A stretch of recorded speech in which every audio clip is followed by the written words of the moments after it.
અને હવે આગળ સમાચારોમાં વાત કરવી છે મુસીબતના માવઠા વિશે।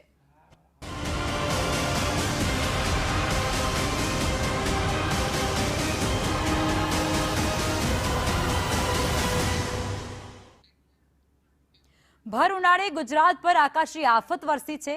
આ વખતે મોસમે એવો પલટો માર્યો છે કે રાજ્યના ખેડૂતોના નસીબ પર જાણે ગ્રહણ લાગી ગયું છે। અમરેલીના બગસરાથી લઈ અને દક્ષિણ ગુજરાતના અંકલેશ્વર સુધી સર્વત્ર માત્ર પાયમાલીના દ્રશ્યો સામે આવે છે। જે ખેતરોમાં સોના જેવો પાક લહેરાઈ રહ્યો હતો ત્યાં આજે માત્ર વિનાશનો ખડકલો છે।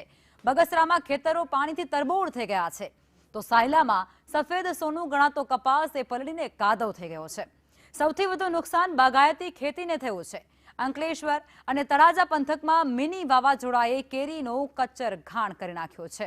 અમરેલી, અરવલ્લી અને તળાજામાં પણ તૈયાર ઊભા થયેલા ઘઉંના પાકને પવનના તાંડવે જમીન ધ્વસ્ત કરી નાખ્યો છે। ખાંભાની હાલત પણ કંઈક એવી જ છે। ડુંગળીના પાકમાં પણ વ્યાપક નુકસાન।